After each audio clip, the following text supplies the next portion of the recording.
Selamat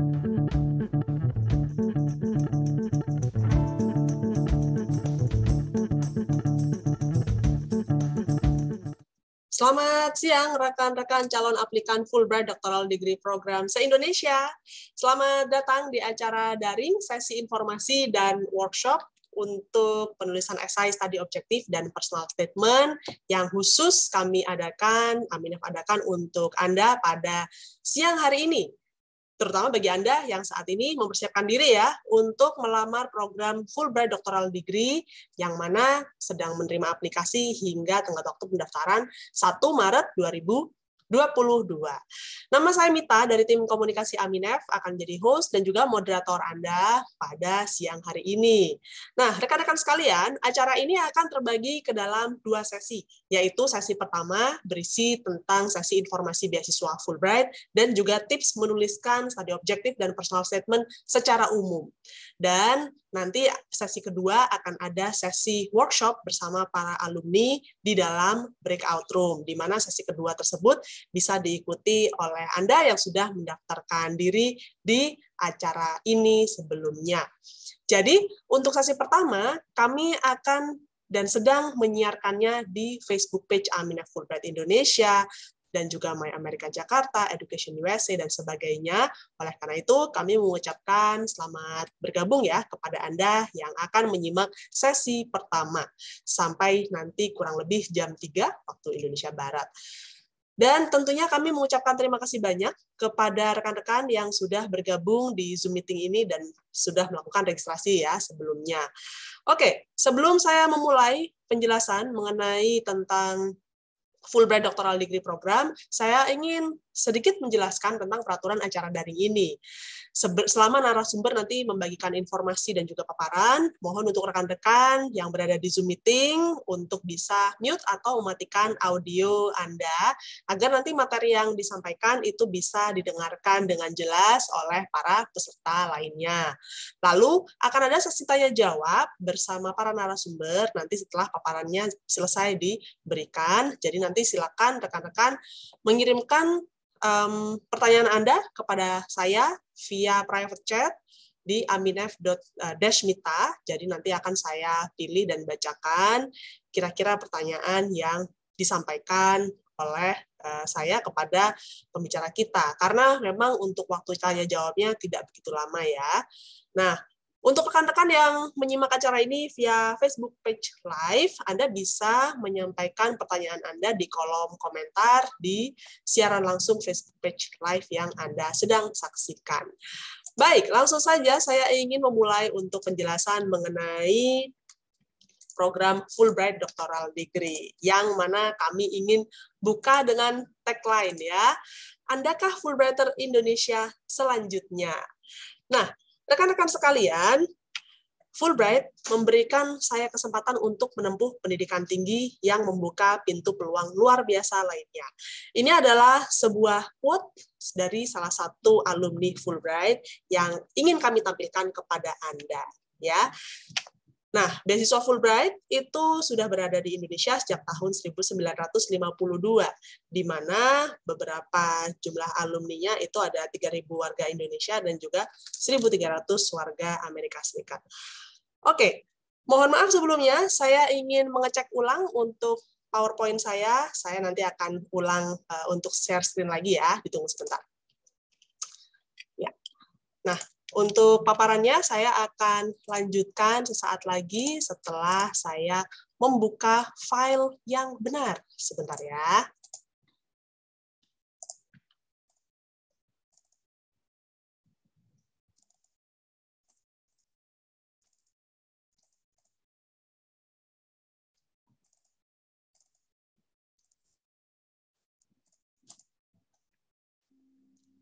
Oke, saya akan share screen lagi untuk PowerPoint-nya ya. Nah, ini ya, saya akan full screen lagi, dan saya akan melanjutkan untuk paparannya yang tadi. Ya, jadi program Fulbright itu membuka kesempatan kepada mereka yang berasal dari berbagai kalangan, di mana kalau di Indonesia itu program Fulbright sudah ditawarkan sejak tahun 1952 ya, dan termasuk diantaranya beberapa Fulbrighter Indonesia pertama ada Bapak Hasan Syadili, Ruslan Kartakusuma, dan juga Haji Agus Salim. Sementara untuk orang Amerika yang pertama kali datang ke Indonesia itu adalah pada tahun 1960. Dan sejak saat itu sudah ada 3.000 orang warga Indonesia dan juga 1.300 orang warga Amerika Serikat yang sudah menjalani program Fulbright untuk melakukan studi, penelitian, ataupun mengajar di berbagai disiplin ilmu. Fulbrighter Indonesia termasuk diantaranya adalah HB Yasin dan juga Kunchoro Ningrat, serta beberapa tokoh lainnya yang mana mereka adalah tokoh yang memiliki dedikasi di bidang masing-masing. Seperti yang Anda lihat di layar Anda saat ini, ada seperti Dr. Mukhtar Kusuma Atmaja yang merupakan doktor di bidang hukum laut. Dan berkat jasa beliau lah, kita meskipun terpisah-pisah dari Sabang sampai Merauke tetap bisa menjadi satu negara Indonesia ya, berkat beliau. Nah, beberapa Fulbrighter Indonesia lainnya juga termasuk ada Profesor Nasaruddin Umar yang merupakan imam besar Masjid Istiqlal, terus setelah itu ada novelis Ahmad Fuadi dan Intan Paramadita, dan juga doktor fisika pertama asal Papua, yaitu Dr. Yani Ansanai. Nah, sementara untuk Fulbrighter Amerika, itu mereka sangatlah berkomitmen terhadap bidang studi mereka tentunya, dan juga membuahkan hasil dari penelitian yang dilakukan di Indonesia, dan mereka itu biasanya membagikan wawasan itu tidak hanya di Indonesia atau di Amerika saja, tapi juga di negara lainnya ya. Sekarang kita masuk kepada penjelasan, mengapa rekan-rekan haruslah mempertimbangkan untuk melamar beasiswa Fulbright. Beasiswa Fulbright itu menawarkan global network, yang mana Anda nanti akan berinteraksi dengan sesama Fulbrighter lainnya dari seluruh dunia, dengan harapan ke depannya bisa membangun jejaring yang kuat, dan lalu bisa berkolaborasi, sehingga tercipta kerjasama antar sesama Fulbrighter ya. Nah, yang berikutnya adalah bantuan proses pendaftaran ke universitas. Ini adalah salah satu keunggulan beasiswa Fulbright. Nanti saya akan jelaskan lebih lanjut di proses tahapan seleksi beasiswa.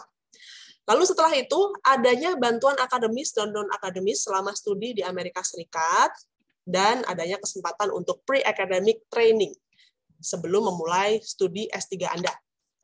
Dan apabila setelah S3 berakhir Anda menemukan kesempatan untuk post-academic training ataupun internship, maka hal tersebut bisa dilakukan. Anda diperbolehkan untuk tinggal di Amerika, tambahan selama maksimal 1 tahun untuk post-academic training dan internship. Lalu untuk bantuan visa J ya, untuk penerima beasiswa dan keluarga, itu tentunya akan dibantu. Dan tidak ada batasan usia untuk melamar beasiswa Fulbright. Dengan catatan, rekan-rekan itu masih memiliki masa usia aktif bekerja minimal 5 tahun sebelum memasuki masa pensiun. Jadi sekarang tinggal berhitung sendiri ya, karena usia pensiun tentunya akan berbeda bagi Anda yang bekerja di universitas ataupun Anda yang bekerja di institusi lainnya. Sementara itu, fasilitas programnya yang ditawarkan selama mengikuti proses di Indonesia adalah tiket pesawat pulang pergi, akomodasi, dan juga uang saku. Lalu setelah itu, saat mengikuti program nanti di Amerika Serikat, Anda akan diberikan biaya program, uang saku bulanan, uang buku dan tunjangan lainnya, tiket pesawat pulang pergi, dan juga asuransi kesehatan. Yang bisa melamar Fulbright adalah merupakan warga negara Indonesia, memiliki prestasi akademis, kemampuan bahasa Inggris yang fasih, komitmen pada bidang studi yang dipilih, lalu memiliki bakat kepemimpinan dan aktif di kegiatan sosial, serta sanggup menyelesaikan program studinya di Amerika Serikat. Lalu kembali ke Indonesia setelah studi tersebut selesai. Dan berkaitan dengan tidak adanya batasan usia, seperti yang tadi disampaikan, masih bekerja minimum 5 tahun sebelum memasuki masa pensiun. Sekarang kita masuk kepada penjelasan mengenai Fulbright Doctoral Degree ya. Nah, kami sering sekali mendapatkan pertanyaan, kira-kira bidang studi apa sajakah yang bisa dilamar untuk menjalani studi S3 di Amerika Serikat? Jawabannya adalah semua bidang studi bisa, kecuali bidang-bidang studi yang mengharuskan Anda untuk berinteraksi langsung dengan pasien atau bidang studi yang sifatnya klinis. Ya, jadi misalkan ada yang mau kuliah di bidang literatur atau mungkin seni atau creative studies, arsitektur dan lain sebagainya, maka hal tersebut dimungkinkan dengan beasiswa Fulbright. Sementara itu, mereka yang sudah punya gelar S2 dan juga minimum IPK 3 serta minimum skor TOEFL ITP 575. Ya, mereka ini adalah mereka yang bisa melamar beasiswa Fulbright. Tidak perlu khawatir rekan-rekan sekalian, untuk Anda yang lulusan dalam negeri maupun luar negeri, Anda memiliki kesempatan yang sama ya untuk bisa dipertimbangkan dalam beasiswa Fulbright ini. Untuk masa pembiayaannya sendiri adalah selama 3 tahun. Nah, tenggat waktu pendaftarannya adalah di 1 Maret 2022, dan ini berlangsung cap pos. Apabila Anda dari berbagai daerah di Indonesia, lalu kemudian ada kesempatan main ke Jakarta, ingin meletakkan formulir aplikasi Anda, kantor Aminef, maka hal tersebut juga dipersilakan. Nah, berhubungan dengan pandemi seperti saat ini, Anda masih belum bisa mengunjungi kantor Aminef secara langsung, namun Anda bisa meletakkan formulir aplikasi Anda di Dropbox yang kami sediakan di lobi gedung Intiland Tower. Berikut ini adalah tahap proses seleksi untuk Fulbright Doctoral Degree Program. Nah, yang pertama adalah tenggat waktu pendaftaran ya, 1 Maret 2022. Lalu setelah itu, apabila berkas Anda lengkap dan juga dipertimbangkan untuk proses berikutnya, maka Anda akan dipanggil untuk menjalani seleksi wawancara, di mana seleksi wawancara ini akan berlangsung di bulan April sampai dengan bulan Mei. Anda akan dibagikan jadwalnya nanti. Lalu setelah itu, kalau Anda sudah lolos, dinyatakan lolos setelah tahap wawancara, kami akan membantu Anda untuk mendaftarkan diri dan juga untuk mengikuti persiapan dan tes TOEFL IBT dan GRE atau GMAT. Ya, jadi di sini bisa dilihat cukup lama, yaitu Juni sampai dengan November, ini karena ada komponen persiapan tesnya. Mengapa ini penting? Karena hasil dari tahapan ketiga ini akan dibawa kepada tahapan keempat, yaitu pendaftaran di kampus Amerika Serikat.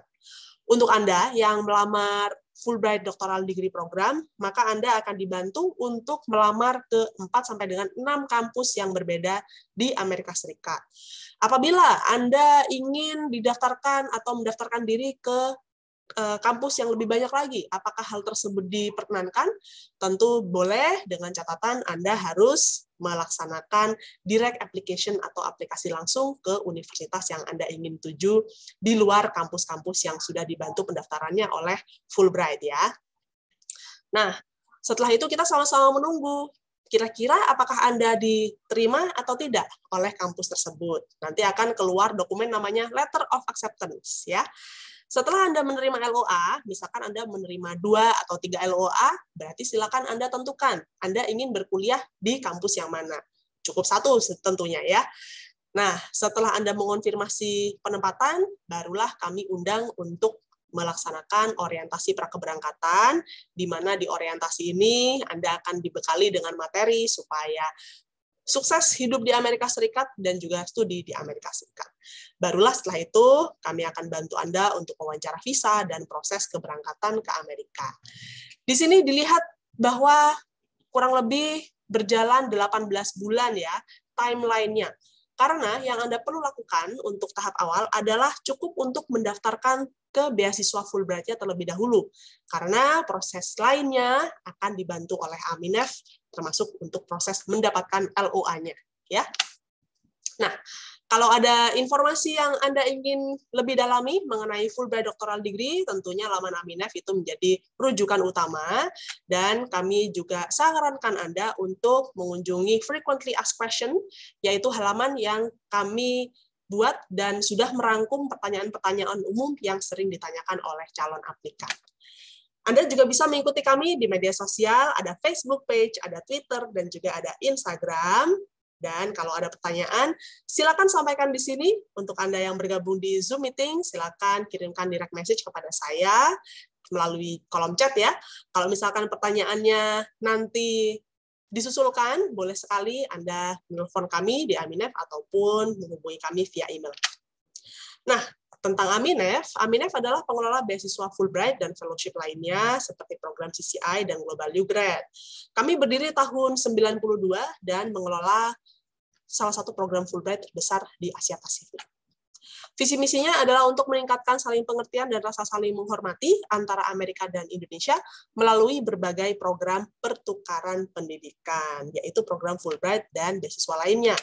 Oleh karena itu, untuk Anda, warga Indonesia yang mendapatkan beasiswa yang dikelola oleh Aminef, maka Anda sudah pasti berangkat ke Amerika Serikat untuk menjalankan studi, riset, ataupun kegiatan lainnya.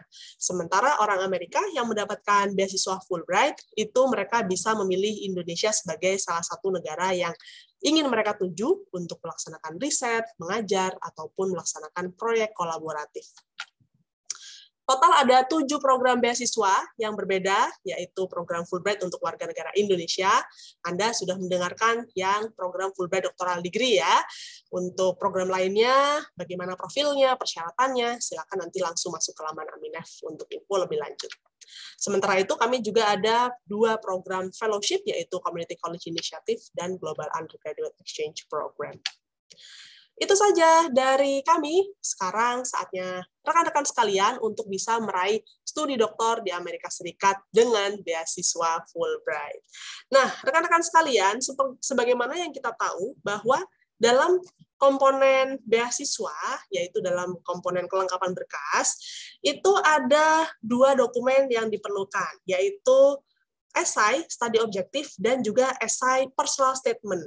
Untuk membantu Anda dalam memberikan gambaran kira-kira apakah kedua esai ini dan bagaimanakah bedanya, kami ingin mengundang salah satu alumni Fulbright, yaitu Rahma Fitriani, PhD, untuk bisa memberikan tips umum dalam penulisan kedua esai ini. Ya, nah, rekan-rekan sekalian, sebelum beliau memulai penjelasannya, saya ingin menjelaskan dulu secara singkat bahwa beliau adalah alumni Fulbright Doctoral Degree Program, di mana beliau berangkat ke Amerika Serikat pada tahun 2014 untuk studi di bidang studi Language, Literacy, and Sociocultural Studies di University of Mexico. Langsung saja kami ingin mempersilahkan Ibu Rahma untuk bisa menyampaikan materinya. Silakan Ibu Rahma. Terima kasih Mbak Mita. Selamat siang rekan-rekan calon Fulbrighter. Di siang hari ini izinkan saya berbagi informasi tentang tips menulis 2 esai yang tadi disebutkan Mbak Mita. Ada personal statement dan ada study objektif. Pertama, izinkan saya dulu share screen untuk memudahkan teman-teman melihat apa yang akan saya presentasikan.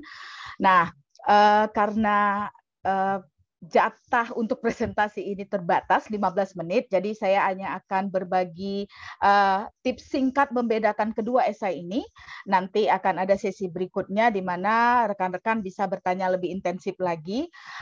Untuk yang pertama, saya akan membahas dulu. Nah, ini dia perbedaan di antara kedua esai ini. Karena ini sangat penting sekali, jangan sampai nanti apa yang ditulis di study objektif diulang lagi di personal statement atau sebaliknya.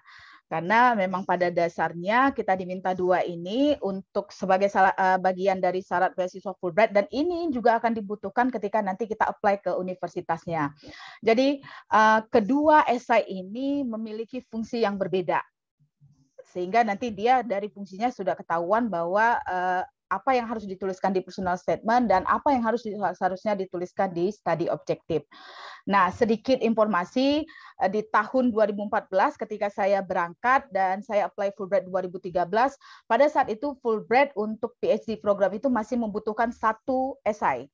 Jadi di mana digabungkan kedua-duanya, di dalamnya ada personal statement-nya, ada juga study objektifnya. Tapi saat ini sudah dibuat berpisah keduanya, maka pastikan rekan-rekan sekalian membedakan kedua esai ini.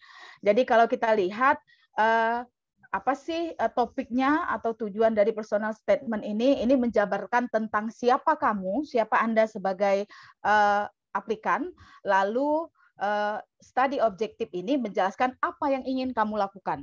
Jadi kalau ini tentang diri kita, kalau ini tentang tujuan kita. Lalu personal statement ini tujuan fokusnya itu adalah pengalaman masa lalu dan kondisi saat ini. Jadi disinilah saatnya kalau kita mau bercerita apa yang terjadi pada diri kita di masa lalu, kalau kita cerita time frame, sedangkan study objektif ini menceritakan yang sekarang kaitannya dengan ke masa depan gitu loh. Jadi dari time frame dia sudah dibedakan gitu. Lalu kemudian apalagi nih tujuannya? Kalau personal statement itu dia menyoroti motivasi pribadi. Disinilah saatnya Anda menjelaskan siapa Anda dalam pengertian bahwa Anda harus bisa menunjukkan bahwa Anda itu berbeda dari aplikan lainnya. Bayangkan kalau Aminef itu menerima ribuan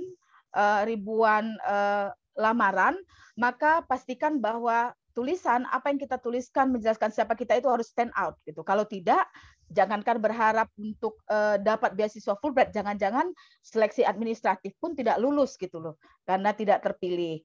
Sedangkan untuk studi objektif, ini tujuannya untuk menunjukkan kekuatan dan latar belakang akademis. Jadi lebih ke namanya studi objektif ya, tujuan pembelajaran. Jadi apa sih latar belakang pendidikan kita, lalu nanti ke depannya karir kita mau bagaimana, lalu kaitkan di sini karena kita ini adalah program untuk PhD, di mana diharuskan ada bagian dari riset proposal, maka sebutkanlah minat penelitian kita dan kecocokan kita dengan program yang mau kita tuju.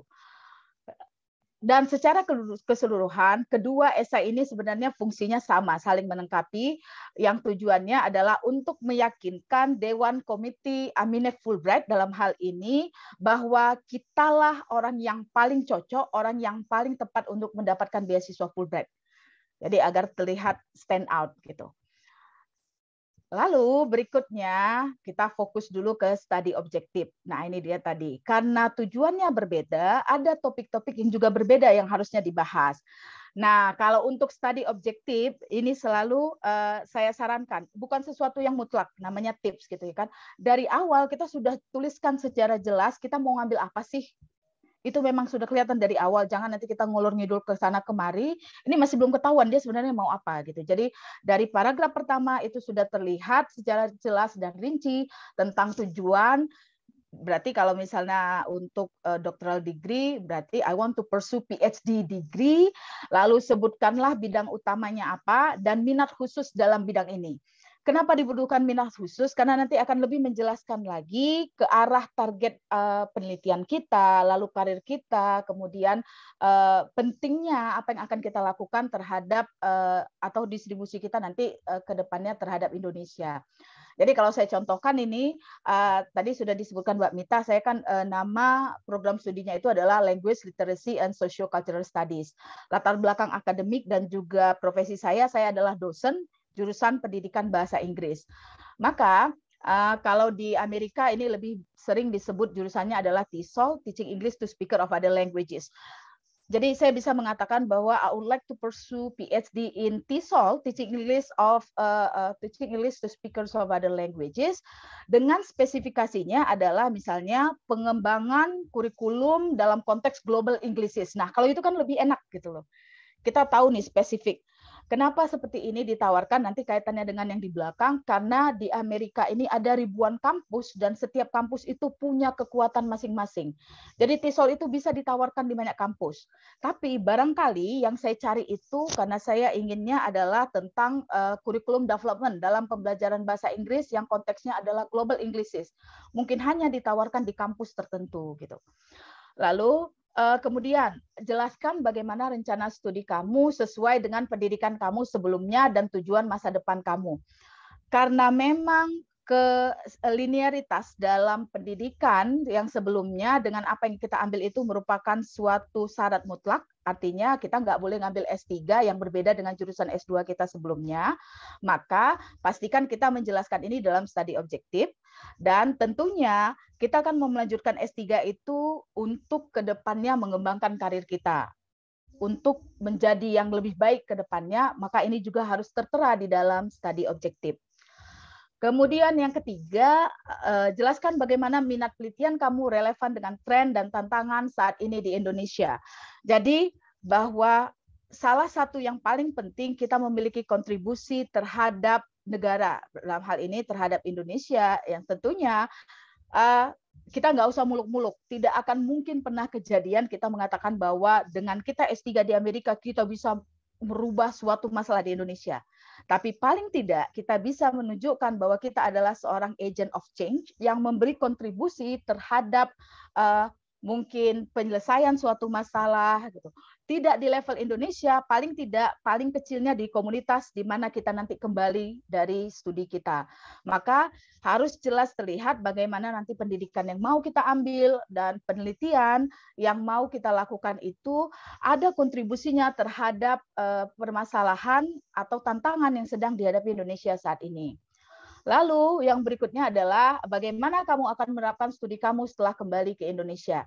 Jadi jelas terlihat di sini time frame-nya bahwa ceritakan kondisi saat ini dan apa yang akan kita lakukan di akan datang. Tidak ada di belakangnya cerita tentang masa lalu, kecuali hanya tentang pendidikan kita sebelumnya. Tidak ada yang personal di dalamnya.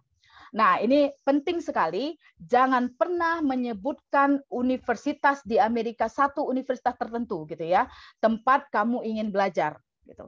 Karena beasiswa Fulbright ini memang memberikan kita financial support untuk kuliah di Amerika Serikat.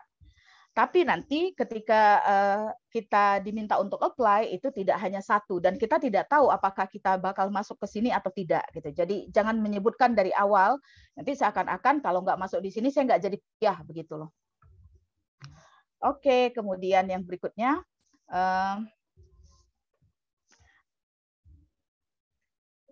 maaf. Yang berikutnya kita bahas tentang personal statement. Kalau tadi adalah study objektif, nah ini dia personal statement. Akan sangat terlihat sekali bedanya, karena ini adalah esai yang menunjukkan kepada para dewan penyeleksi siapa kita secara personal. Kalau tadi kan secara profesi dan akademisi. Maka disinilah saatnya silakan jelaskan siapa kita. Ada berarti dalam hal ini siapa kamu, latar belakang, pendidikan atau keluarga, pengalaman hidup atau keadaan khusus lainnya. Lalu apa yang penting bagi kamu dan apa yang ingin kamu capai dalam hidup kamu. Tapi satu hal yang penting, jangan mengulang sesuatu yang sudah disebutkan di kurikulum vitae di sini gitu, karena akan menghamilkan space. Jadi nggak perlu lagi disebutkan nama saya adalah si ini, usia saya di sini, karena sayang kan satu halaman. Apa yang bisa diceritakan di sini? Jadi disebutkan latar belakang, pendidikan atau keluarga. Keluarga di sini bukan berarti disebutkan bahwa ayah saya si ini, ibu saya si ini. Jangan, yang itu yang diceritakan gitu ya.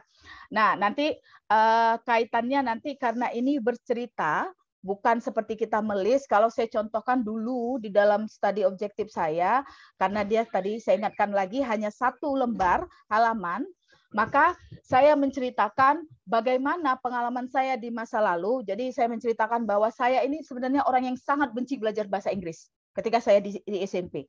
Dan saya menceritakan itu gitu. Gimana rasanya suatu siksaan saya pergi berangkat ke belajar bahasa Inggris di sekolah waktu SMP. Lalu ketika saya SMA, saya jadi total 180 derajat jadi menyukai bahasa Inggris ini karena cara guru saya menyampaikannya. Disitulah dapat ide saya bahwa pembawaan seorang guru dalam mengajarkan itu bisa memberikan efek yang sangat signifikan terhadap siswanya gitu. Maka kalau saya sudah beruntung ketemu dengan guru yang mampu merubah persepsi saya harus bisa menjadi seperti guru ini gitu. Jadi itu yang memotivasi saya untuk memilih jurusan pendidikan bahasa Inggris S1 saya dan berkarir sebagai dosen bahasa Inggris. Dan saya ceritakan ini, tidak saya list, mungkin ini salah satu alasan kenapa saya diberi kesempatan untuk diwawancara. Pada saat itu wawancara dulu ya, baru diikuti prosesnya. Jadi ceritakanlah sesuatu momen atau peristiwa yang mungkin menjadi inspirasi bagi kita, yang mungkin memberi kita bisa jadi kayak critical moments dalam hidup. Inilah yang memotivasi kita. Jadi para dewan dalam hal ini komite dari Fulbright ini mau melihat sesuatu seperti ini, sesuatu yang awalnya merupakan tantangan, mungkin sesuatu yang merupakan halangan, bisa kita rubah menjadi sesuatu yang memotivasi kita. Ini adalah nilai tambah gitu ya. Kemudian tunjukkan kualifikasi unik kamu untuk bidang yang kamu pilih yang dapat membedakan kamu dari kandidat lainnya gitu ya. Jadi tidak bercerita tentang misalnya saya adalah mahasiswa, saya lulus dalam 8 semester dengan IP sekian. Kalau itu yang dilakukan itu seperti melis yang tidak ada yang spesial di dalamnya. Jadi tidak ada yang unik di dalamnya. Tapi kalau misalnya nih kita contohkan saja bahwa tanpa menyebutkan IP kita, tapi kita bisa mengatakan bahwa kita bisa memaintain IPK, tapi pada saat yang bersamaan kita juga punya kesempatan untuk mengaplikasikannya dengan cara misalnya menjadi volunteer, kemudian ikut aktif dalam organisasi gitu. Nah, ini sudah menunjukkan bahwa saya tamat tepat waktunya dengan IPK yang memuaskan, tapi di samping itu saya juga mampu untuk time management saya juga bagus gitu loh. Jadi ini yang dimaksud dengan menceritakan sesuatu yang unik dari kita, yang berbeda dari kandidat lainnya. Kemudian tadi ceritakan pengalaman, tokoh dan peristiwa yang menginspirasi kamu untuk menekuni bidang studi ini gitu ya. Tadi kalau saya ceritakan bahwa guru saya di SMA dulu adalah orang yang menginspirasi saya kenapa saya harus masuk ke pendidikan bahasa Inggris.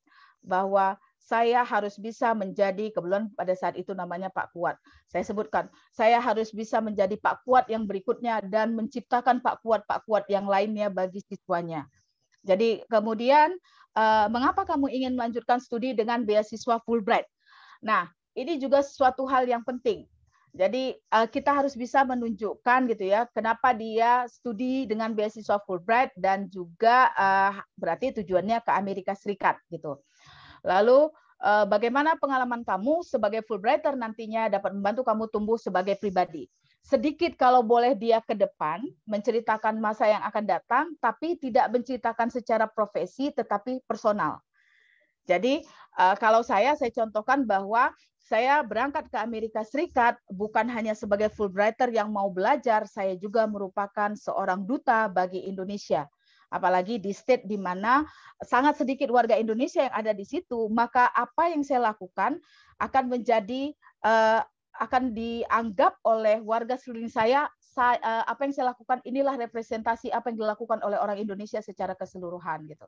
Jadi kita harus bisa menceritakan hal-hal yang seperti ini, nanti kira-kira ketika kita kembali ke Indonesia, kita grow secara personal, boleh disebutkan di dalam personal statement, karena namanya juga personal gitu ya.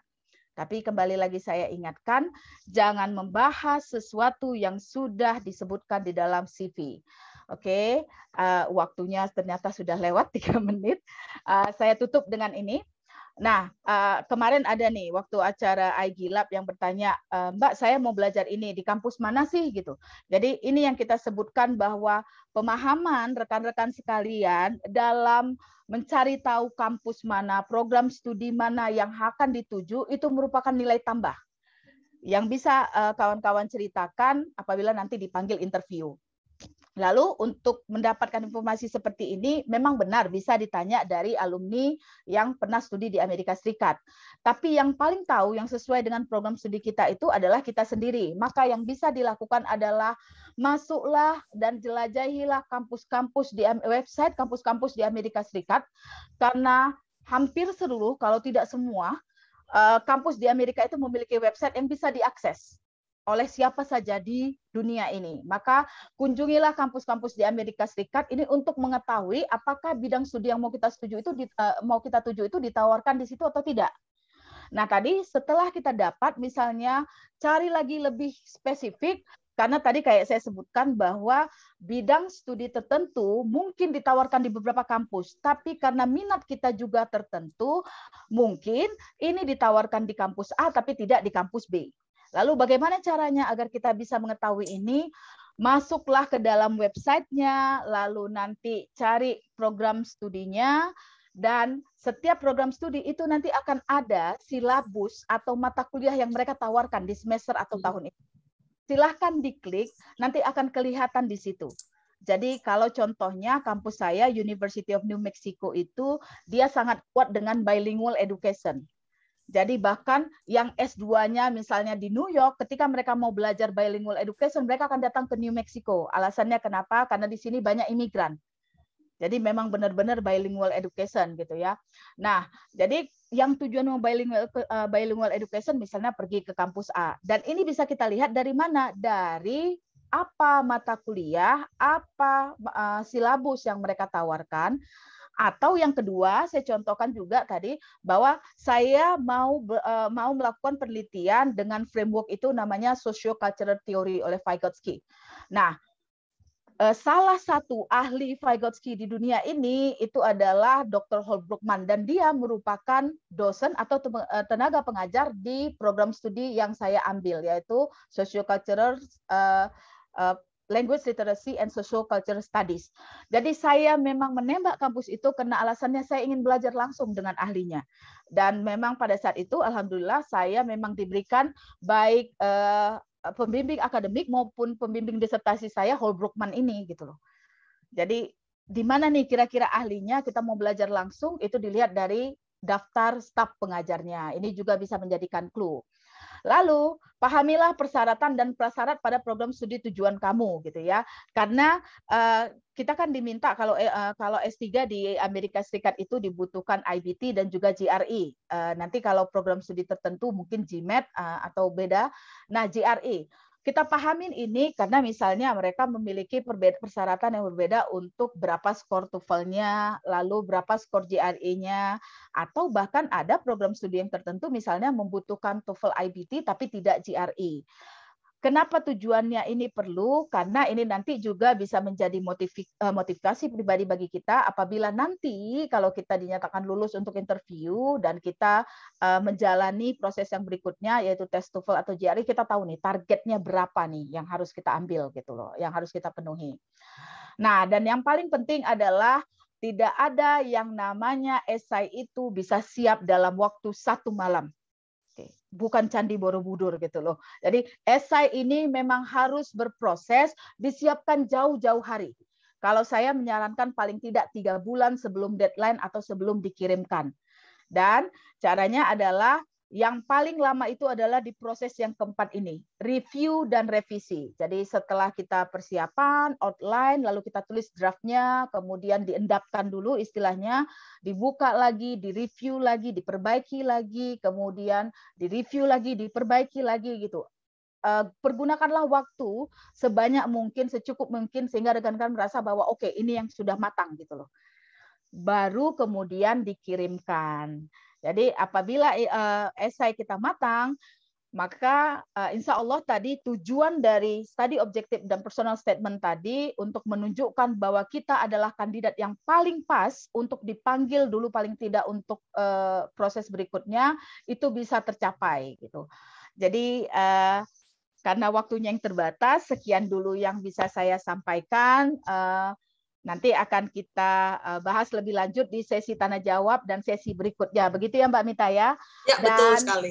Terima kasih. Salam dari kami para Fulbrighter batch 2014 bersama Pak Anies Baswedan. Terima kasih banyak Ibu Rahma untuk penjelasannya mengenai tips menuliskan studi objektif dan personal statement ya. Kami harap tips umum ini dapat membantu rekan-rekan sekalian untuk bisa menuliskan studi objektif dan personal statement. Baik, langsung saja kita masuk kepada bagian yang berikutnya yaitu tanya jawab ya. Banyak sekali pertanyaan yang sudah kami terima, dan karena waktunya memang sangatlah terbatas, jadi saya tadi mencoba untuk menjawab satu persatu beberapa di antaranya yang sudah masuk, supaya untuk mempersingkat waktu ya. Dan saya akan mencoba untuk menjawab beberapa pertanyaan lainnya yang sudah masuk ke dalam sini. Nah, mengenai materi ini rekan-rekan sekalian, untuk video rekaman dari acara ini yang di saat ini via Zoom meeting ya, nanti akan kami upload atau kami unggah ke akun YouTube-nya Aminef. Jadi Anda bisa saksikan ulang apabila Anda tadi ketinggalan masih belum sempat mencatat informasi-informasi yang disampaikan. Kami akan upload sesegera mungkin, selambatnya hari Senin di minggu depan ya. Jadi Anda bisa saksikan. Oke?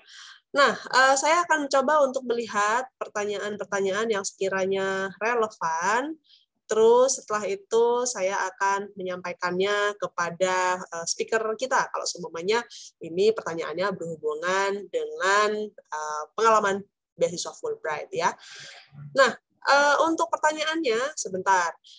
Oke, bila setelah selesai 3 tahun belum selesai kuliahnya, apakah ada funding tambahan dari Aminef atau menjadi personal account? Nah, kebetulan mungkin kita bisa menyampaikan ya bahwa baru kemarin sekali ya Ibu Rahmah dan juga Ibu Grace itu bergabung dalam Instagram Live oleh Aminef di akun Aminef, dan pembicara menyebutkan bahwa kemungkinan untuk funding dari kampus itu sangatlah terbuka besar, apalagi ketika mereka mengetahui bahwa Anda adalah seorang Fulbrighter.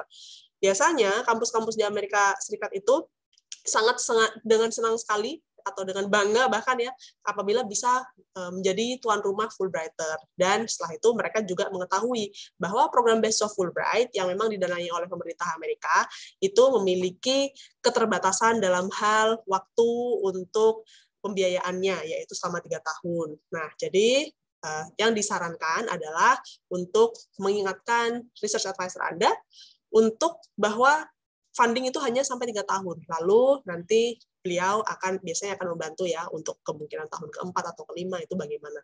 Bila Anda bisa menemukan kesempatan untuk menjadi research assistant ataupun teaching assistant sejak dari semester 2 bahkan ya, tidak hanya masuk semester 6 saja atau semester 7, maka hal tersebut bisa dilakukan sehingga nanti pendapatan menjadi RA atau TA tersebut bisa ditabung untuk pembiayaan kuliah di setelah tahun ketiga ya. Oke. Terus setelah itu untuk pertanyaan berikutnya mungkin saya ingin meminta pengalaman dari Ibu Rahmah. Bagaimanakah caranya supaya bisa lulus PhD itu dalam waktu 3 tahun bahkan kurang? Apa sih yang perlu dilakukan sejak dari awal memulai perkuliahan doctoral degree? Bisakah dibagikan untuk tipsnya, Ibu Rahmah? Oke, terima kasih yang bertanya gitu ya. Jadi kalau yang bertanya, saya memang kebetulan menyelesaikan studi saya pas 3 tahun, dan saya sebenarnya berada di Amerika Serikat itu hanya 2,5 tahun gitu ya. Jadi apa yang dilakukan, tadi pertanyaan dari salah satu rekan-rekan bahwa tadi ketika saya masuk ke program studi ini, saya sudah tahu duluan persyaratannya apa, prasyaratnya apa gitu loh. Jadi di kampus saya itu dibutuhkan 76 SKS atau kredit ya. Kalau misalnya di sana dia kredit, kita kenalnya SKS untuk mendapatkan gelar doktor gitu. Jadi saya tahu dari sini saya bisa mengkalkulasi bahwa oke, 1 semester saya harus ambil berapa mata kuliah gitu ya. Jadi dan kebetulan saya tidak memungkinkan ketika summer itu kembali ke Indonesia, itu tidak memungkinkan bagi saya, maka selama summer itu saya juga mengambil mata kuliah, apalagi pada saat itu di kampus saya memang ditawarkan ada namanya Summer Institute yang memberikan kita kesempatan untuk mengambil TESOL Graduate Certificate. Jadi saya tamat dari UNM itu selain mendapat gelar PhD, saya juga mendapatkan TESOL Certificate, dan semua mata kuliah yang ada di Summer Institute ini bisa ditransferkan ke program S3-nya. Jadi dihitung sekalian. Maka Fulbright mengizinkan ini untuk dilakukan. Jadi pada tahun pertama saya itu mengambil 3 semester. Jadi ada di fall, ada di semester di musim gugur, ada yang semester di musim spring, musim semi, dan summer institute. Jadi itu ditawarkan di musim panas gitu. Hanya di tahun pertama. Yang berikutnya saya hitung, sebetulnya kalau saya tidak terlalu lama mengambil kuliah, tidak terlalu banyak 1 semester, itu hanya 3 mata kuliah, 9 credit hours 1 semester. Tapi kita juga ditawarkan untuk bisa melakukan independent research, kemudian boleh melakukan independent reading, lalu karena saya bagiannya adalah pengajaran bahasa, kita juga dikasih kesempatan untuk magang, dan itu semuanya dihitung gitu. Maka ketika saya hitung di akhir tahun kedua saya berkuliah, saya sudah menyelesaikan semua mata kuliah, tinggal masuk ke dalam proposal. penulisan proposal.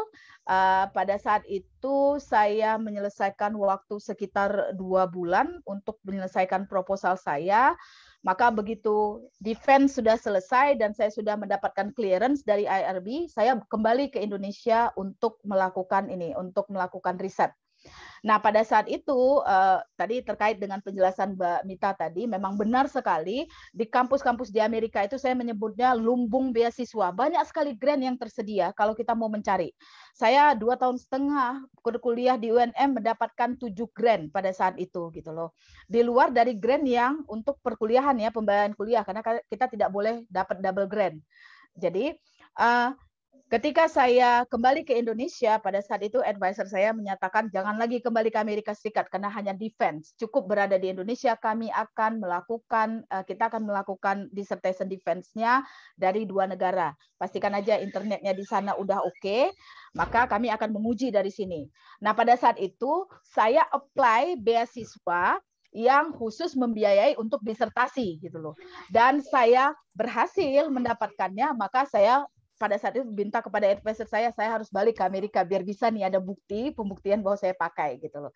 Jadi jangan khawatir kawan-kawan, banyak sekali tawaran. Pada saat itu saya waktu mau balik aja nggak diizinkan sama profesor saya, nggak kepingin di sini mau dulu jadi teaching assistant dulu, pengalaman gitu yang seperti itu. Jadi jangan khawatir, banyak sekali penawaran yang ditawarkan kepada mahasiswa S3 apalagi kalau kita memegang beasiswa Fulbright. Dan ini juga lah alasan personal bagi saya sangat takut menyebutkan bahwa saya adalah Fulbright grantee. Takut nanti ekspektasinya terlalu tinggi di sana. Orang Amerika kalau udah tahu Fulbright grantee langsung wow like that gitu loh. Jadi ntar nanti ekspektasinya terlalu tinggi, saya nggak berani menyebutkan gitu loh. Oke, Mbak Mita. Jadi begitu ya. Jadi kita hitung dulu, kita tahu persyaratan ada berapa, lalu kita bagi. Nanti kita ambilnya mau berapa, kira-kira berapa credit hour per semester. Jadi kalau dihitung-hitung dan ketika benar-benar dilakukan, saya menyelesaikan dari penulisan disertasi saya selama 5 bulan gitu. Makanya bisa 3 tahun. Oke, baiklah kalau gitu. Terima kasih banyak untuk informasi dan juga penjelasannya yang sangat memotivasi ya untuk rekan-rekan semuanya di sini. Nah, seperti yang tadi sudah disebutkan oleh Ibu Rahmah bahwa di Amerika itu adalah lumbung beasiswa, lumbung kesempatan. Nah, kami harap dengan menjadi Fulbrighter doctoral degree ini bisa membuka jalan Anda untuk bisa mendapatkan kesempatan emas lainnya sehingga nanti diharapkan ya Anda bisa berkontribusi lebih banyak pada masyarakat dengan ilmu dan juga wawasan yang Anda sudah miliki tersebut. Baik, sesuai dengan rundown, maka kami akan mengadakan break terlebih dahulu selama 15 menit sebelum kita memasuki sesi kedua, yaitu sesi workshop, di mana Anda akan terbagi dalam breakout room dan Anda bisa ngobrol-ngobrol dengan leluasa dengan para Fulbrighter yang sudah bertindak sebagai fasilitator di masing-masing breakout room-nya. Untuk sebelum penutupan, saya ingin mengundang rekan-rekan di sini apabila ada yang berkenan untuk ikut grup foto bersama, silakan hidupkan kamera Anda. Kami akan mengambil layar yang mana nyala kameranya ya. Jadi silakan Anda nyalakan sekarang. Sambil menunggu, saya ingin membagikan laman Aminef ya, yaitu www.aminef.or.id, sehingga Anda bisa mendapatkan informasi kira-kira di mana ya kalau untuk mendapatkan informasi lebih lanjut tentang beasiswa Fulbright. Nah, ini adalah laman Aminef. Nanti masuknya ke sini ya, Grants for Indonesians, selalu klik yang bagian program, selalu klik yang bagian Fulbright Doctoral Degree. Terus untuk frequently asked question-nya ada di sini ya, frequently asked question.